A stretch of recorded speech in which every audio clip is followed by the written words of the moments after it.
네, 오늘 말씀은 창세기 16장 7절로 16절까지 보겠습니다. 이스마엘도 축복하시는 하나님이라는 제목으로 말씀을 전하고자 합니다. 지난 시간에 말씀을 잠깐 정리하자면 사레가 임신하지 못해요. 그리고 사레와 아브라함의 불신앙으로 인해서 하갈이 이제 사레의 몸적인 하갈이 임신하게 되는 그런 과정을 지난 시간에 했습니다. 바로 16장 4절에 보면 아브라함이 하갈과 동침하였더니 하갈이 임신함에 그가 자신의 임신함을 알고 그의 여주인을 멸시하니라. 하갈이 임신을 했어요. 임신을 하고 그 동시에 그 여주인 사레를 학대했다라고 멸시했다라고 말씀하고 있습니다. 바로 하갈은 몸종이었음에도 불구하고 누구를 넘봤어요? 사레를 넘보았다는 거예요. 그러니까 임신함으로 뭐가 생겼어요? 뭐 자신감이 생긴 거죠. 그리고 여주인의 자리를 어떻게 보면 넘보았다는 것을, 이거는 아주 현실적인 우리의 모습인 것 같아요. 우리는 그런 지금 오늘 본문에 제가 지금 읽었던 그 본문을 우리가 그런 경험은 없지만 꼭 그 경험을 안 하더라도 우리가 인생에 살아가면서 우리가 어떤 자리에 주인의 자리에 앉게 된다 그러면 우리도 이렇게 다 된다라는 거예요. 하갈만 그랬을까요? 이런 생각이 들거든요. 누구나 다 그런 생각을 한다라는 것입니다. 그래서 하갈은 몸종이었음에도 불구하고 여주인의 사례의 자리를 넘보았다라는 것입니다. 이것이 우리 보통 인간의 죄된 모습인 거예요. 그러니까 누구나 다 죄인이라는 거예요. 우리는 보통 사람이잖아요. 그죠? 그렇기 때문에 인간의 죄된 모습이다라는 것입니다. 사례가 사실 이렇게 의도를 했을까요? 아마 하갈이 임신했을 때 아마 하갈이 임신하고 난 이후에 나를 이렇게 멸시할 거야 이렇게 생각했을까요? 생각하지 않았을 거예요. 바로 사례는 자기가 의도하지 않았던 일을 만났다라는 거예요. 그리고 아브라함도 전혀 상상하지 못했던 일을 경험했다라는 겁니다. 근데 사례는 또 어떻게 해요? 바로 그것을 아브라함에게 말해요. 사례가 아브라함에게 이르되 내가 받은 모욕인 당신이 받아야 옳도다라고 얘기를 해요. 그리고 뭐라고 얘기하냐면요. 나의 여종을 당신의 품에 두었거늘 그가 자기의 임신함을 알고 나를 멸시하니 당신과 나 사이에 여호와께서 판단하시기를 원하노라라고 말하고 있습니다. 바로 사례는 아브라함의 처분대로 어떻게 해요? 하갈을 학대했어요. 바로 그 뒤에 있습니다. 아브라함이 사례에게 이르되 당신의 여종은 당신의 수종이 있으니 당신의 눈에 좋을 대로 그에게 행하라라고 얘기를 해요. 그러니까 구약의 말씀하고 뭐라고 그래요? 눈에는 눈, 이에는 이 하라라고 얘기하는 거예요. 그래서 사례가 하갈을 학대하였더니 하갈이 사례 앞에서 도망하였더라. 지난 시간에 하갈이 사례의 학대를 못 이겨서 도망을 간 거예요. 그리고 오늘 그 다음 이제 말씀이 오늘 7절에 시작되거든요. 바로 7절에 보면 여호와의 사자가 광야의 샘물 곁 곧 술김 샘 곁에서 그를 만나라고 얘기를 해요. 여기서 좀 놀라운 사실을 발견할 수 있는데요. 하나님께서는 학대당하고 도망한 하갈을 찾아오셨어요. 지금 7절을 통해서 보면요. 그를 만나라고 얘기를 하거든요. 하나님께서 도망하고 학대당한 하갈을 찾아오셨다라는 것입니다.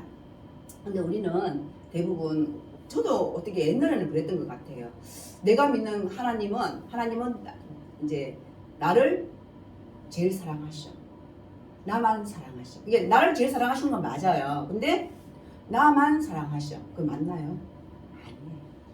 하나님은 모든 사람을 사랑하셔요. 바로 우리는 아브라함의 하나님이라고 생각하고 있다는 것입니다. 그래서 사라에게는 복을 주셨지만 하갈은 버려진 존재라고 생각했다라는 것입니다. 하나님이 하갈을 사랑하지 않았어.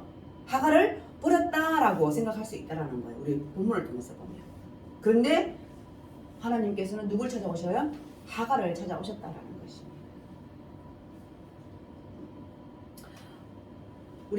제가 지난 시간에도 말씀을 드렸는데 우리가 하갈 입장에서 한번 생각해 볼게요.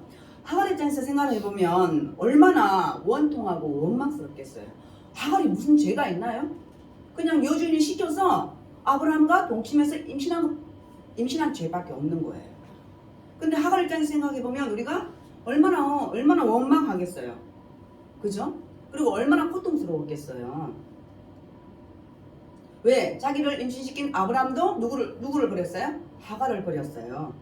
그리고 여주인 사례도 하갈을 버렸다라는 거예요. 학대하면서 버렸다라는 거예요. 도망을 치긴 쳤어요. 하갈이 사례를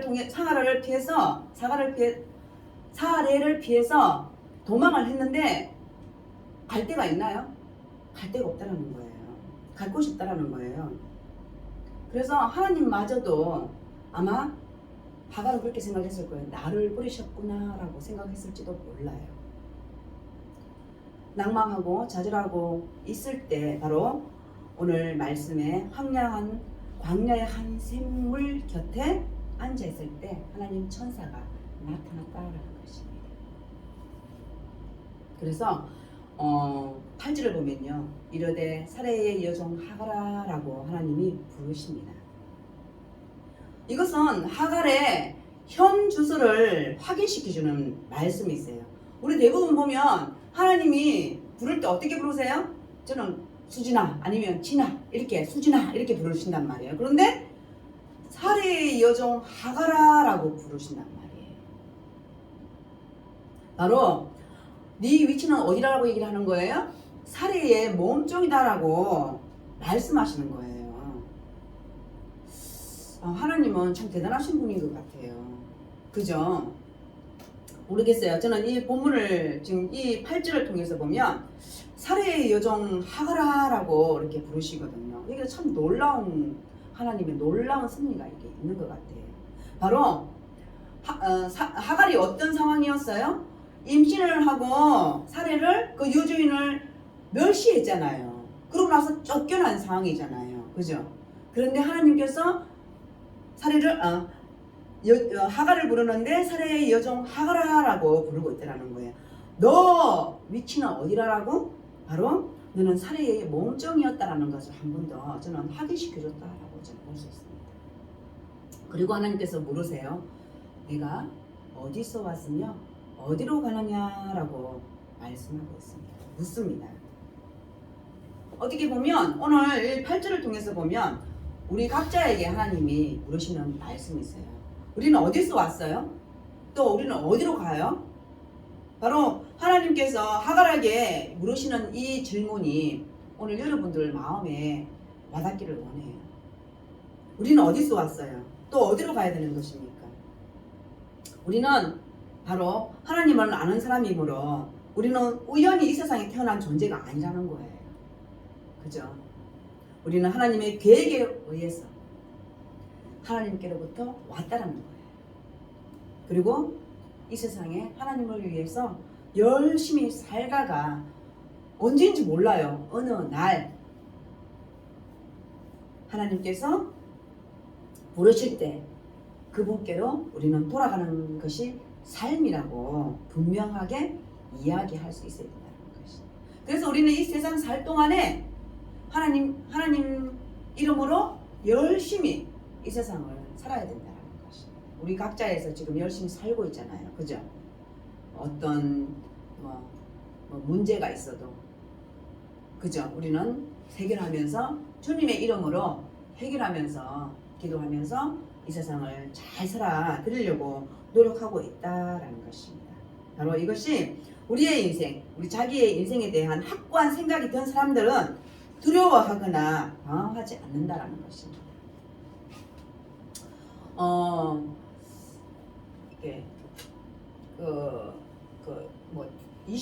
TV 조선에 보니까 마이웨이라는 그런 있더라고요. 그런 드라마는 아니고 그런 프로그램이 있더라고요.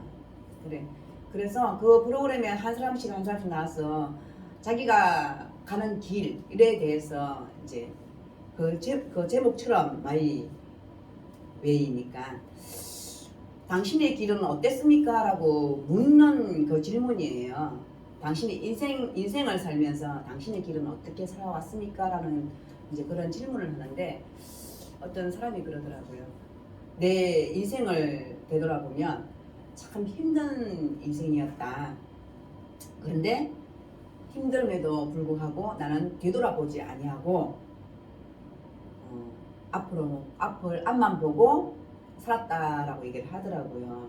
왜냐면은 왜 그렇게 앞만 보고 살았냐라고 물으니까 뒤를 보면 이게 과거를 보면 내가 너무 어렸을 때는 없어서 힘들었고 그런 얘기를 하더라고요. 너무 없어서 힘들어서 과거는 이게 내가 살아왔던 과거이지만 앞으로의 갈 길을 생각해서 과거는 뒤돌아보지 않았다라고 얘기를 하더라고요. 그래서 이제 그러면서 그분이 그렇게 얘기를 해요.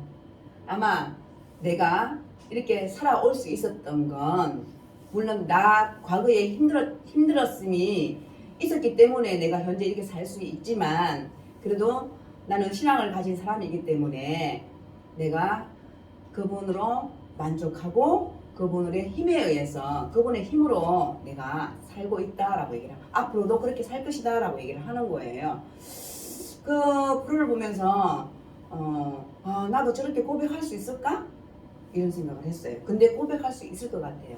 왜냐하면은 우리는 그냥 이 세상에 태어난 존재가 아니라는 거예요. 바로 하나님의 계획에 의해서 내가 이렇게 살던 이 세상의 삶이 이렇게 살던 잘 살던 못 살던 그거는 이 세상 시각인 것이고 내가 바로 하나님의 계획에 의해서 하나님께로부터 왔다라는 거예요. 그리고 저는 돌아갈 곳이 있다라는 거예요. 그러면 돌아갈 곳이 있는 사람은 어때요? 잘 살은 거예요. 인생을 잘 살은 거예요. 또 이제 말씀이 옆으로 살짝 되는데 어제 제가 누구를 잠깐 만났어요. 만났는데 뭔 이렇게 대화를 하다가 우리 지금 장영희 권사님이 제일 연세가 어쨌든 제일 어리잖아요. 여기서 이제 제가 이제 50 이제 어떻게 보면 100세를 둔다 그러면 제가 이제 반년을 살았는데 그분이 저한테 이제 묻는 건 아니었고 뭐 얘기를 하다가 선생님은 인생에 살면서 뭐 하나님이 기회를 세상 사람들도 그러고 3번이 주어진다고 하는데 선생님은 그 몇 번의 기회를 선택을 받은 것 같습니까? 라고 이렇게 묻더라고요. 그래서 제가 저는 항상 그런 생각을 해봤거든요. 제가 2번의 기회가 있었던 것 같아요. 그래서 한 번의 기회는 하나님께서 아마 분명히 주실 건데 하나님 그 기회를 제가 잘 잡을 수 있게끔 지혜와 명철을 허락해 주세요라고 저는 이제 기도를 하거든요. 그래서 제가 한 번 남은 것 같다. 그래서 그렇게 얘기를 했더니 그럼 2번의 기회는 뭐였냐고 묻더라고요. 그래서 저는 분명히 제 생각이에요. 이건 제 삶이니까 제 인생이니까 첫 번째는 제가 결혼하고 회사에 들어가서 어쨌든 이렇게 뭐 집도 사고 이렇게 우리 애를 키우고 했더니 이게 잘 살았던 게 이렇게 어쨌든 이 세상 삶도 잘 살고 했던 게 첫 번째 그게 기회가 왔던 것 같다. 근데 그때는 내가 물질적으로 잘 벌었기 때문에 돈에 이게 물질에 귀한 것을 잘 몰랐다. 근데 잘 썼다. 그랬어요. 잘 벌고 잘 썼다. 근데 지금 생각해보니 그때 한번 하나님께서 기회를 주신 것 같다. 그랬어요. 그러고 나서 그런데 후회하지는 않는다. 그랬거든요. 그럼 2번째 기회는 뭐였던 것 같냐고 묻는 거예요. 또 2번째 기회는 내가 신학을 한 게 2번째 기회다. 그렇게 얘기를 했어요. 저는 항상 그렇게 생각했거든요. 그러니까 그렇게 금방 나올 수 있었겠죠.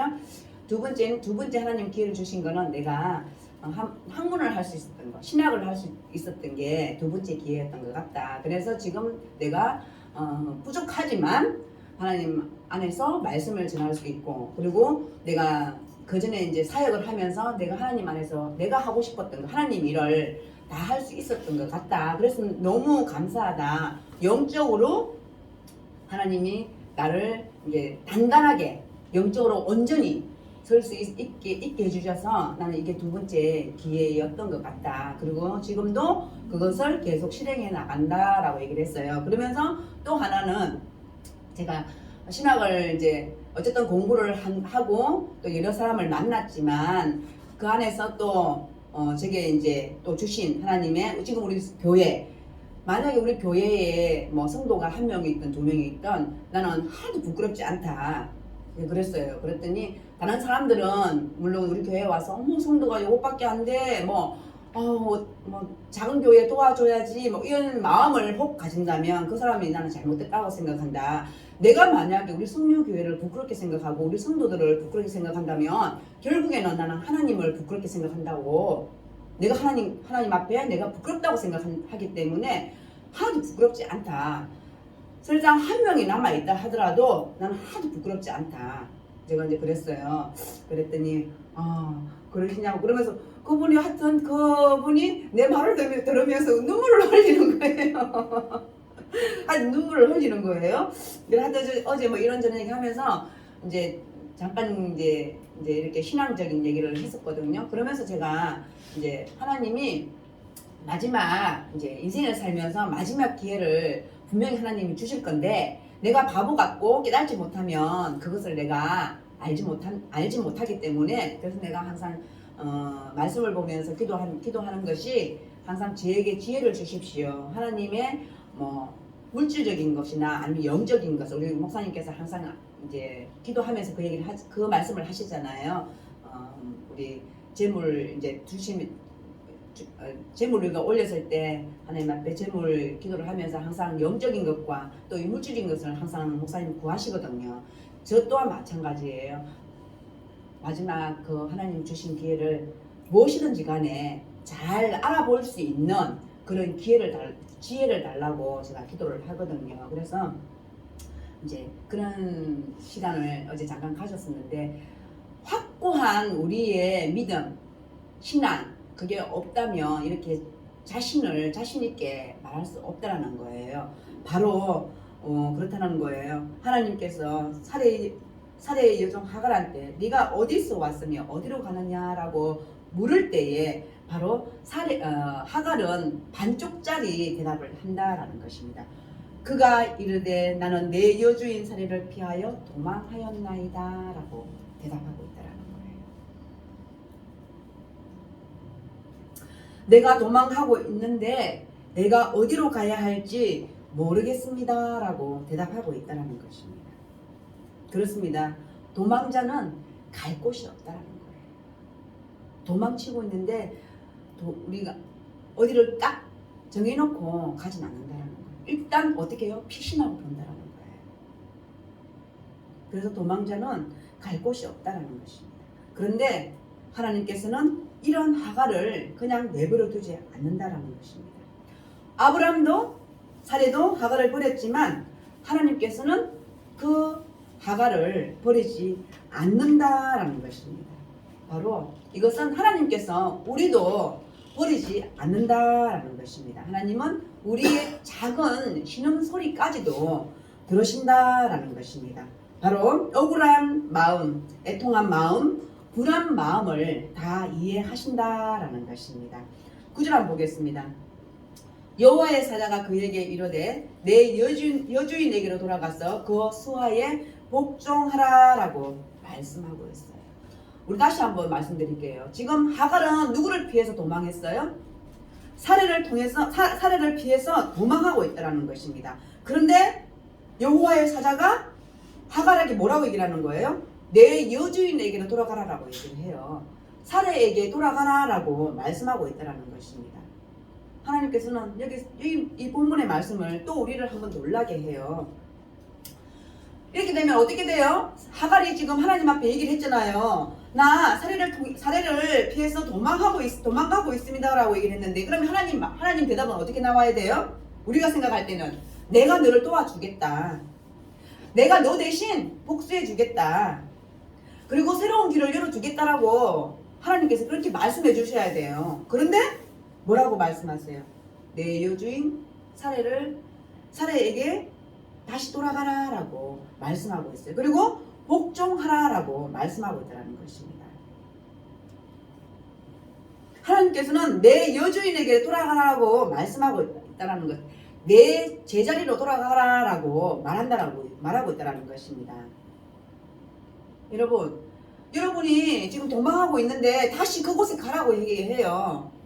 하나님께서 다시 갈 수 있을까요? 엄청난 용기가 필요해요. 바로 이 말을 듣는 순간 하갈의 마음은 어땠겠어요? 하갈에게 있어서 다시 사라에게로 돌아가는 것은 결코 쉬운 일이 아니라는 거예요. 근데 하나님께서 사라에게로 돌아가라라고 그 말씀이 하갈을 괴롭게 하기 위해서 하신 말씀이라는 거예요? 아니라는 거예요. 옛 주인에게로 돌아가라라는 말은 본래의 위치로 환원하라라는 뜻이라는 것이에요. 참된 행복은 제자리로 돌아가는 것이라고 말씀하고 있다는 것입니다. 바로 우리가 하나님의 관계에서도 우리가 정위치로 돌아가는 것이 행복의 길이다라는 것입니다. 저는 이런 말 잘 하기 싫은데요. 우리 인생이 잘 안 풀려요. 그죠? 하나님께 기도하세요. 저도 그래요. 저도 제 인생에 있어서 사실 꼬인다기보다는 그냥 하나님이 묵묵하게 그냥 대답 안 하실 때가 있어요. 그럴 때는 제가 이제 성격대로 이게 막 성질이 급하잖아요. 그런데 묵묵히 기다리라라고 말씀하시는 거거든요. 그때는요. 아무 말씀 없으실 때는요. 묵묵히 기다리라라고 말한 거거든요. 바로 우리가 하나님 관계에 있어서도 우리가 정말 되돌아가는 것이 바로 행복의 길이라는 것입니다. 근데 믿지 않는 사람, 또 믿는다 하더라도 우리 인간은 하나님께로 돌아가는 것을 거부할 때가 있다라는 것입니다. 그런데 하나님께서는 항상 뭐라고 말씀하세요? 내게로 오라라고 하나님께서는 말씀하고 있다는 것입니다. 하나님은 항상 기다리고 계신다라는 것입니다. 바로 그것이 순종이라라고 말씀할 수 있어요. 순종하라라고 말씀하거든요. 바로 오늘 하갈도 말하는 거예요. 바로 하나님께서 하나님의 사자가 하갈에게 말할 때 여주인에게 돌아가서 그 수하에 복종하라라고 말씀하시면서 바로 여호와의 사자가 또 그에게 이르되, 누구에게? 하갈에게 이르되, 내가 내 씨를 크게 번성하여 그 수가 많아 셀 수 없게 하리라라고 말씀하고 있다는 것입니다. 바로 우리가 여기서 순종을 말할 수 있는데요. 바로 우리의 축복의 열쇠는 순종이다라는 것입니다. 내 여주인에게로 돌아가라라는 말은 바로 내 말을 잘 듣고 여주인에게로 돌아가면 그녀는 하나님께서 변화시켜 놓을 것이다라고 생각할 수 있다는 것입니다. 바로 순종은 세상을 변화시킨다라는 것입니다. 그리고 순종은 상황을 변화시킨다라는 것입니다. 바로 순종은 제자리 혹은 깨어진 관계에서도 다시 돌아오게 하는 그런 열쇠이다라는 것입니다. 우리의 감정이 아니라 하나님의 말씀에 순종하는 것이다라는 것입니다. 바로 그렇게 하셨던 분이 예수님이시라는 것입니다. 예수 그리스도시다라는 것입니다. 바로 예수님의 삶을 표현하자면 하나님의 뜻에 순종하는 삶을 살았다라고 말할 수 있다라는 것입니다. 하나님의 구원은 예수 그리스도의 순종으로 완성되어졌다라는 것입니다. 그리고 이제 하나님의 축복은 우리의 순종으로 완성되어진다라는 것입니다. 그것이 믿음의 비밀이다라는 것. 순종은 믿음의 비밀이다라는 것입니다. 그리고 축복의 열쇠도 순종이다라는 것입니다.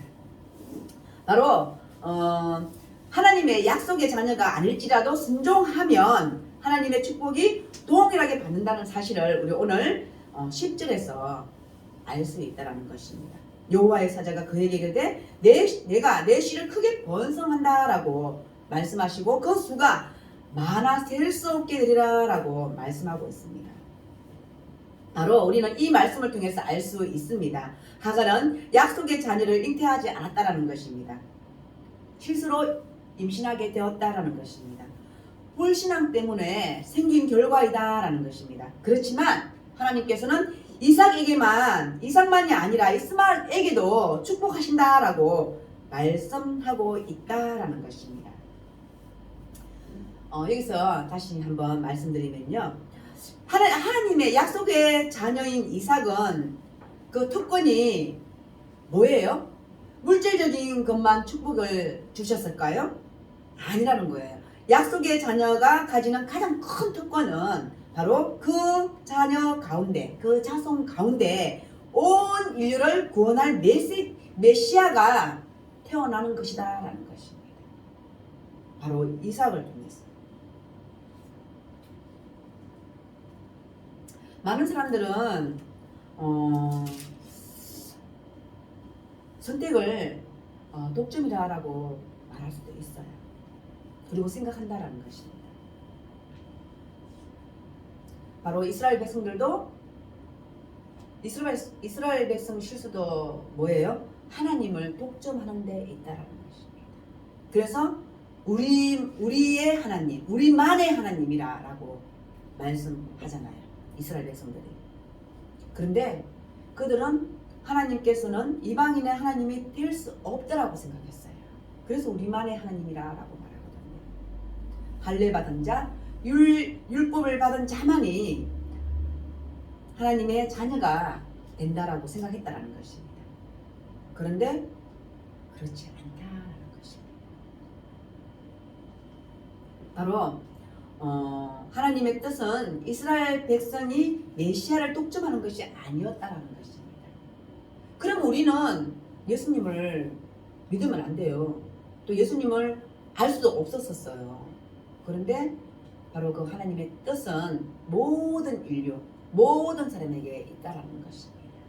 그래서 우리가 예수 그리스도를 통해서 구원받은 백성이에요. 감사하죠. 그죠?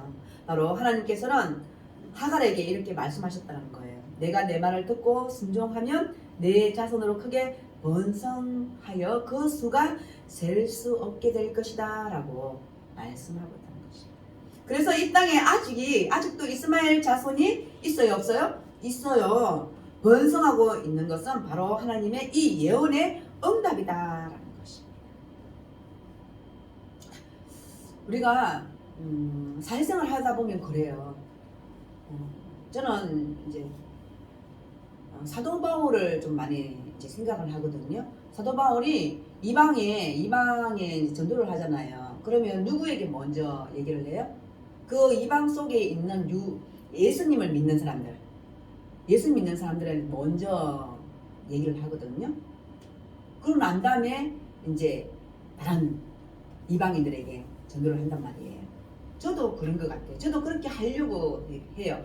왜 그런가 했더니 제가 어느 곳에 가더라도 일단 나 혼자면 좀 힘이 없을 수도 있잖아요. 그죠? 그런데 힘이라는 게 내가 말하는 뭐 큰 힘이 이게 아니라 내가 예수를 전하려고 하더라도 그래도 나와 함께 있는 사람이 있으면 더 힘이 생기잖아요. 예수를 더 전하고 싶은 마음이 생기고 그런 힘을 말하는 거거든요. 그래서 내 주위에 먼저 예수 믿는 사람이 있는지 없는지를 먼저 이렇게 나는 예수 믿는 사람이야. 당신은 어때? 뭐 있어? 없어?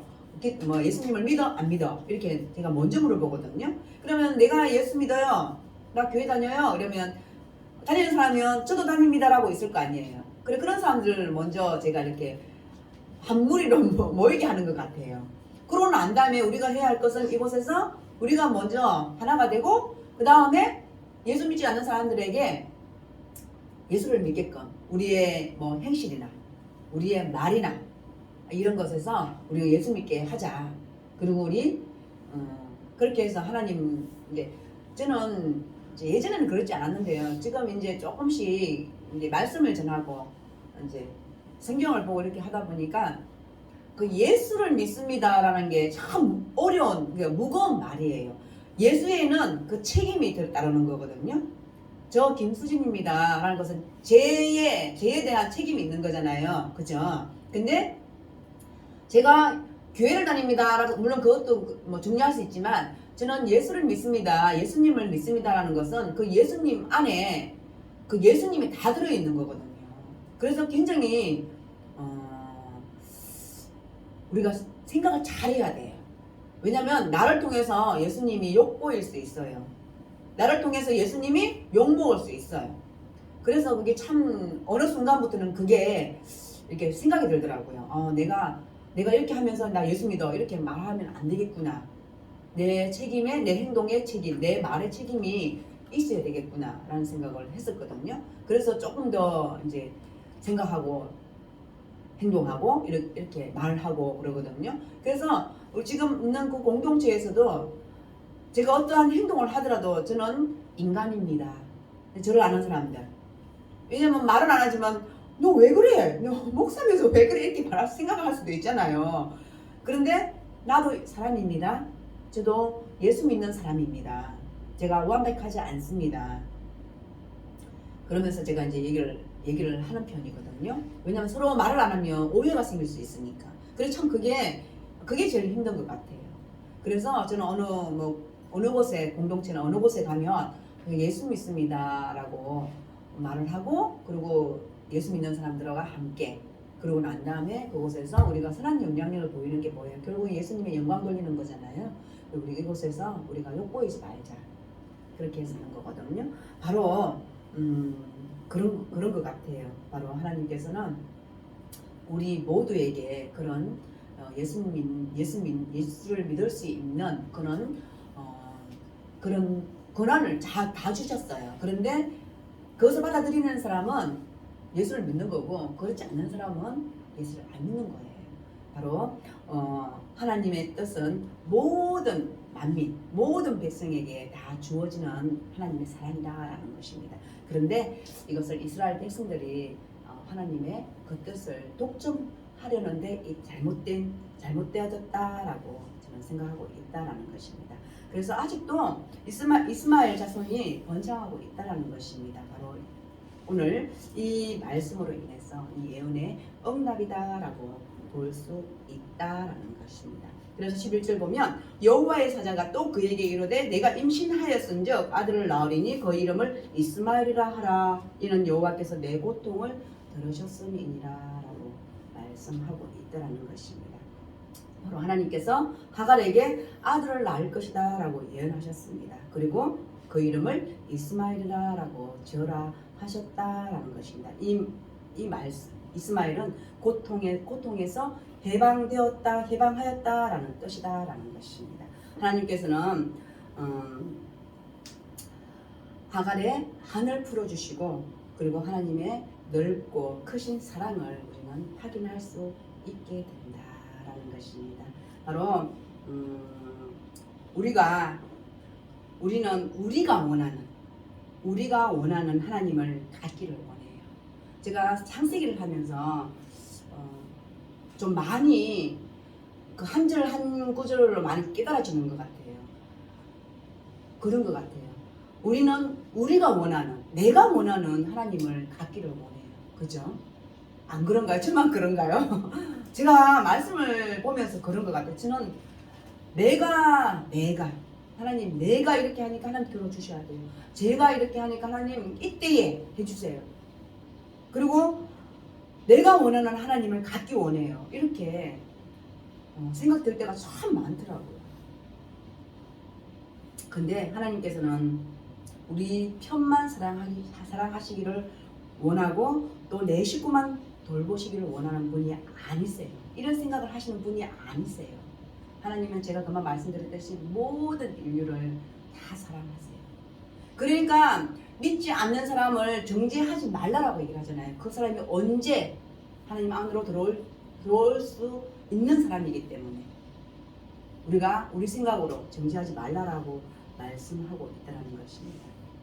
하나님께서는 내 편이 아니더라도 잘 해주라라고 말씀하고 있다라는 것입니다. 하나님께서 그렇게 하셨다라는 것입니다. 예수님께서 십자가에 돌아가시면서까지 한 영혼을 구원하셨기 때문입니다. 왜? 그 영혼을 사랑하시기 때문입니다. 바로 하나님께서는 우리 모두를 사랑하신다라는 것입니다. 사례만 사랑하고 하갈은 싫어하는 것이 아니라는 것입니다. 하갈에게도 똑같은 하나님의 사랑이 주어졌다라는 것입니다. 바로 오늘 말씀을 통해서 보면 이스마엘이 어떻게 보면 인간의 실수로 태어난 자녀다라는 것입니다. 그런데 하나님께서는 아브라함의 약속인 자녀인 이삭처럼 하갈의 자녀인 이스마엘에게도 축복해 주신다는 사실을 알 수 있다라는 것입니다. 바로 하나님은 예수 믿는 사람에게만 빛을 비춰주시고 그 옆에 있는 불신자에게는 빛을 비춰주시지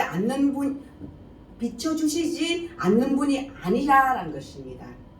바로 하나님께서는 우리를 사랑하신다라는 것입니다. 뿐만 아니라 우리의 원수도 사랑하신다라는 것입니다.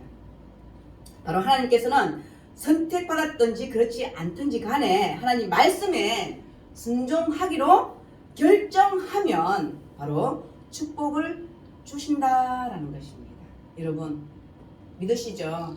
바로 하나님께서는 하나님 앞에 하나님 말씀에 순종하기만 하면 하나님께서는 우리에게 축복을 주신다라는 것입니다. 바로 15절에 보면 하갈이 아브라함의 아들을 낳음에 아브라함이 하갈이 낳은 그 아들의 이름을 이스마엘이라 하였더라라고 말씀합니다. 바로 여기서 순종을 볼 수 있다라는 것입니다. 그리고 하갈이 아브라함에게 이스마엘을 낳았을 때에 아브라함이 86세였다라는 것입니다. 네, 오늘 말씀을 정리합니다. 믿든지 믿지 않든지 그리고 선택받았든지 그렇지 않든지 간에 우리는 하나님 안에서 하나님 말씀 안에서 순종하기로 결정하면 바로 하나님께서 복을 주시는데요. 그 복이 무엇이냐? 바로 예수 그리스도를 통하여서 구원받는 그런 복을 허락하셨다라는 것입니다. 여러분 올 한 해 하나님 안에서 순종하며 기도하며 나가는 우리들이 되기를 축복합니다. 기도하시겠습니다. 하나님 참으로 감사합니다. 오늘 주님의 말씀처럼 하나님께서는 우리를 사랑하신다라고 말씀합니다. 하나님 우리가 하나님 안에서 하나님 말씀에 순종하며 살아갈 수 있는 우리들이 될 수 있도록 주님 도와주시옵고 우리를 축복하여 주시옵소서. 감사합니다. 예수님의 이름으로 기도드립니다. 아멘.